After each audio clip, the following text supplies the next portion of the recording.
Now let's discuss the most recent, the most accepted model of plasma membrane, that is the fluid mosaic model. Now this fluid mosaic model was given by Singer and Nicholson in 1972.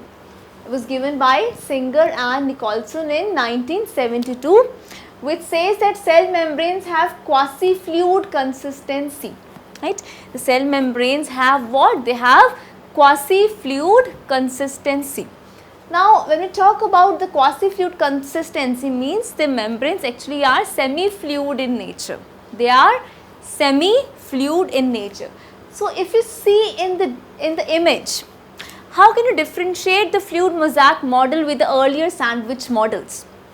As you see, in case of the sandwich models, we have seen that the protein layers, they are continuous on both the sides, on the outer side and on the inner side, right? On the outer leaflet you can say, and on the inner leaflet, the protein layers were continuous. But in this case, the protein layers, they are not at all continuous. You can see that the proteins are present on the outer side or on this side, on the sides of the phospholipid bilayer, but they are also present internally also. You can see the protein molecules that are present internally in the inner side of the membrane. So, with this, other lipids such as cholesterol is also present in case of animals. So, as you all know, we have discussed that we have what? We have a polar head and a non-polar fatty acid tail, right? We have a polar head and a non-polar fatty acid tail, right? This is how we represent a phospholipid, and these phospholipids are present in a bilayer, that is for sure. As we have discussed in lamellar models, the phospholipid bilayer is there, that is for sure. But the proteins occur like a mosaic both in the interior of lipid bilayer as well as on the two surfaces. But what is the difference? In the sandwich models, we have discussed that there is a continuous layer of proteins, right, on the outer side and on the inner side, on the outer leaflet and on the inner leaflet. But here, the proteins do not occur in a continuous layer, they occur like a mosaic. Both in the interior, you can see they are present in the interior, and on the surfaces of the phospholipid bilayer. So, you can say that Singer and Nicholson actually explained this structure as protein icebergs in a sea of lipids. So, if we have phospholipid bilayer, then these protein molecules, they are present internally also and externally also. So, they are protein icebergs in a sea of lipids. Now, if we talk about the membrane proteins, these membrane proteins are classified into two types. We have the intrinsic, that is the integral proteins, and we have extrinsic, that is the peripheral proteins. Now, what happens? If you look here, you have these intrinsic proteins, right, which are present interior, right, and these intrinsic proteins, they are bound to the phospholipid bilayer by hydrophobic bonds. By which type of bonds? Hydrophobic bonds. So, that is why if you want to separate the intrinsic proteins, it is quite difficult. Why it is quite difficult? Because they are actually bonded to the phospholipid bilayer by the hydrophobic bonds, which are actually strong bonds. And 70% of the membrane proteins are the intrinsic proteins and 30% of the membrane proteins are the extrinsic or the peripheral proteins. So, major amount of membrane proteins are what? They are the intrinsic proteins. So, if you are going to disrupt the membranes, you will not be able to extract the extrinsic proteins without affecting the intrinsic proteins, because major percentage of the membrane proteins is of what? Is of the intrinsic proteins that you see here.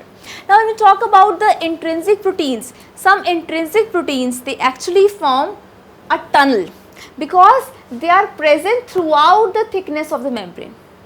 They are present throughout the thickness of the membrane. So, these proteins which actually span like this, which are present throughout the thickness of the membrane, these proteins are known as the transmembrane or the tunnel proteins. What are these proteins called as? The transmembrane or the tunnel proteins. And these transmembrane or the tunnel proteins, they sometimes act as channels. They sometimes act as what? They act as channels, and through these channels the passage of the ions, the water soluble molecules, it takes place. As I told you earlier also that through this phospholipid bilayer, the passage of, you can say, aqueous soluble molecules is not possible. But with the help of these channels which are formed by the transmembrane or the tunnel proteins, how, I just explain you in some more different way. Let's see. For example, we have a protein molecule over here, right? And it is covering the whole thickness of the membrane. Now here what do we have? We have a tunnel through which the molecule that is aqueous soluble, it is going to pass. It is going to enter inside the cell. And this tunnel actually contains an aqueous fluid. It contains what? Aqueous fluid. Because of the presence of this aqueous fluid, the molecule can actually easily pass through this tunnel. The molecule, it can easily pass through this tunnel. So that is why these are the transmembrane or the tunnel proteins. They are going to help in the passage of the aqueous soluble molecules which cannot pass through what? Which cannot pass through the phospholipid bilayer. Then we have the presence of oligosaccharides also. On the external surface, as you can see, we have glycolipids and glycoproteins. When these oligosaccharides, they combine with the lipids, they form glycolipids. When these oligosaccharides, they combine with the proteins, they form what? They form glycoproteins. And these glycolipids and glycoproteins, they are present on the outer surface, on the outer layer, you mean to say. Means the glycoproteins and the glycolipids, the oligosaccharides that are present, they are present on the outer layer of the plasma membrane. Now when we talk about oligosaccharides, these oligosaccharides also have many functions. They actually provide antigen specificity, for the bonding of the hormones or for the receptor molecules or for receiving some you can say molecules. These oligosaccharides show what? They show specificity. For example, antigen specificity. So for blood groups, for antibodies, so these oligosaccharides show antigen specificity. So they are useful in that sense, and there are many more functions also. So we will not discuss that, but just remember that oligosaccharides are present on the outer layer of the plasma membrane.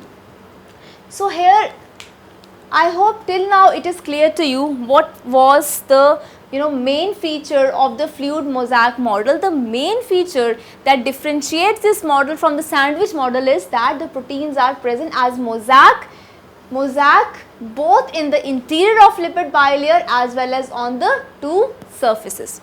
Now remember two very important features of the plasma membrane. This model has explained that the plasma membrane is what? It is asymmetric in nature.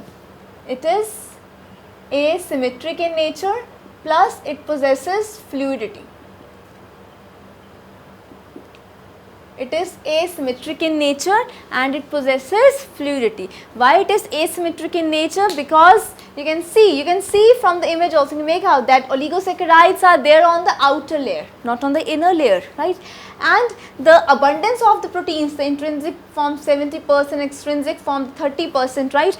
And the composition of the proteins is also different. And when we talk about the phospholipid bilayer, this phospholipid bilayer is also different. For example, the lipid that is present on the outer layer, it is different from the lipid that is there on the inner layer of the membrane. So that is why the membranes are asymmetric and they possess fluidity because of their quasi-fluid nature.